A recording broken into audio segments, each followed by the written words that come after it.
A very good morning to my dear children.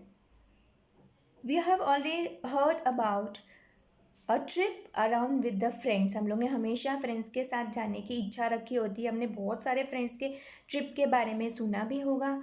तो ये ही एक पोएम है जो दो फ्रेंड्स एक ट्रिप के लिए निकलते हैं और एक अलग ही डिफरेंट कलर टाइप का एक्सपीरियंस होता है। अब ये कौन से दो फ्रेंड्स हैं? एक तो डक है और एक कांगारू है। अभी दो फ्रेंड वो डक एंड कांगारू है, वो अभी बाहर निकलने वाले हैं एक प्लेशर ट्रिप के लिए। प्लेशर ट्रिप का मतलब क्या होता है? जहाँ पे बाहर जाके वो लोग खूब एंजॉय करेंगे, खुशी करेंगे। तो लेकिन ये कैसे जाएंगे? जो कंगारू है वो डक को अपने पीठ पे बिठा के जाएंगे। और कहाँ पे? पीठ पे कहाँ? मगर उनके टेल के टिप पे, जो आपको पिक्चर में दिखाई दे रहा है कैसे उसके वो टेल के पीछे बैठा हुआ है। इज़ वेरी ऑफ अ, पर डक को लेके जाने में कोई प्रॉब्लम नहीं, लेकिन it's very of the web feet का मतलब होता है कि उनको ये पता है कि डक के जो पैर होते हैं वो ठंडे और वेट होते हैं। वो क्यों? क्योंकि वो पानी में रहता है हमेशा, और इसकी वजह से सिर्फ कांगरू को वही टेंशन था।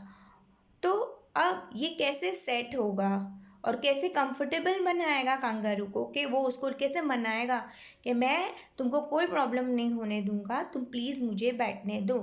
अब हम लोग ये पोएम से जानेंगे एग्जैक्टली क्या है।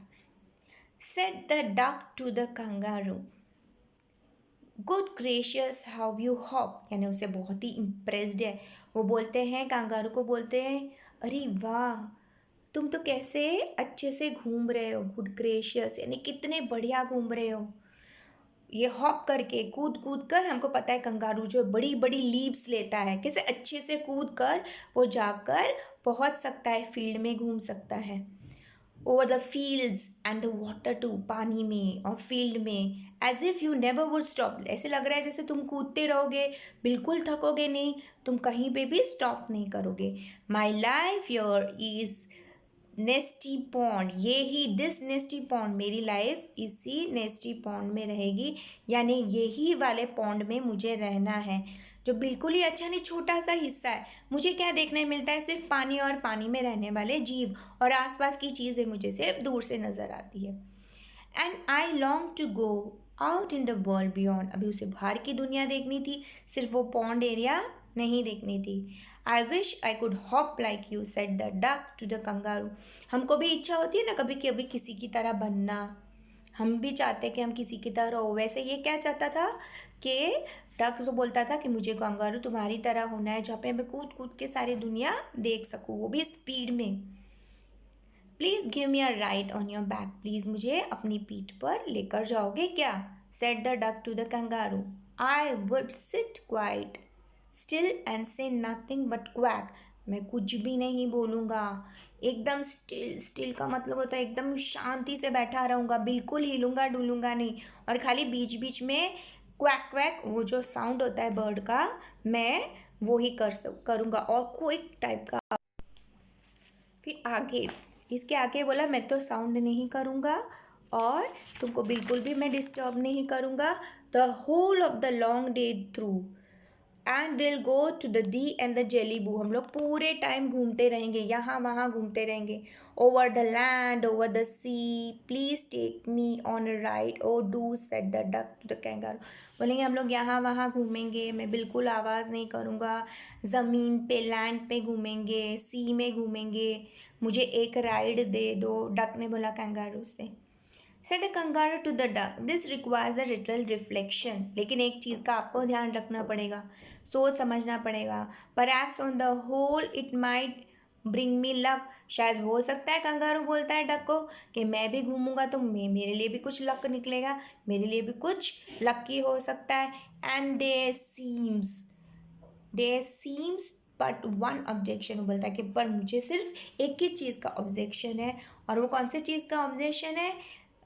which is if you will let me speak so bold, your feet are unpleasant wet and cold, मैं बोल्डली तुमको बोल सकता हूँ कि तुम मेरे फ्रेंड हो, मैं बोल्डली ये चीज़ बोलूँगा कि, यानी हिम्मत करके, भले मेरे तुम अच्छे दोस्त हो, लेकिन ये मैं बोल्डली बोलूँगा कि तुम्हारे जो पैर है वो गीले और ठंडे ठंडे से हैं, your feet are unpleasant wet and cold, यानी प्लेजेंट नहीं, अनप्लेजेंट यानी जो अच्छा नहीं लगे वैसा. And would probably give me the rheumatism यानी एक पेन होता है, जो जॉइंट्स का पेन होता है. ठीक है, तो बोलेगा अगर तुम्हारे गीले गीले पैर रहेंगे तो मुझे रोमैटिज्म होगा. अब डक बोलता है, said duck as I sat on the rocks I have thought over that completely. अभी वो बोला मैंने इस चीज़ के बारे में भी सोचा हुआ है, आप टेंशन मत लो.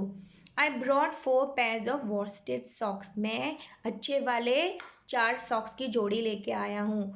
विच fits my web feet nicely and to keep out the cold I have bought a cloak. बोला मैं ऐसे लेके आया हूँ सॉक्स जिसमें वो वेब फीट के अंदर प्रॉपरली फिट हो जाए, क्योंकि डक के जो पैर होता है उनके पास में वेब टाइप का होता है, तो वो स्विमिंग कर सकते थे. उसमें सूट हो वैसे सॉक्स लाया हूँ. फिर बाद में एक क्लोक लाया हूँ, क्लोक के ऊपर कवर करने के लिए. And every day a cigar I will smoke, daily मैं एक सिगार भी स्मोक करूँगा जिससे मुझे गर्मी महसूस होगी, और मेरी बॉडी अगर गर्म रहेगी तो तुमको भी कोई प्रॉब्लम नहीं आएगा. And every day a cigar I will smoke all to follow my own dear true love of a kangaroo. और मैं तुम्हारे साथ एक ट्रू फ्रेंड की तरह हूँ, आई लाइक यू, और मैं आपको ज़रा भी तकलीफ पहुँचाऊँगा नहीं. Said the kangaroo I am ready, तो बोलता है अच्छा जब तुम मेरे लिए इतना केयर करते हो, तुमने इतनी सारी अपनी तैयारी कर ली है, तो अब मैं भी रेडी हूँ. All in the moonlight pale but to balance me well dear duck sit steady, लेकिन मेरा बैलेंस रखने के लिए तुमको हिलना नहीं है, बिल्कुल स्ट्रेट बैठना है. And quite at the end of my tail, और चुपचाप मेरे टेल के पीछे बैठे रहना. So away they went with a hop and a bound, फिर कूद कूद के वो लोग निकल पड़े. And they hop the whole world 3 times round, 3 बार पूरी दुनिया घूमे.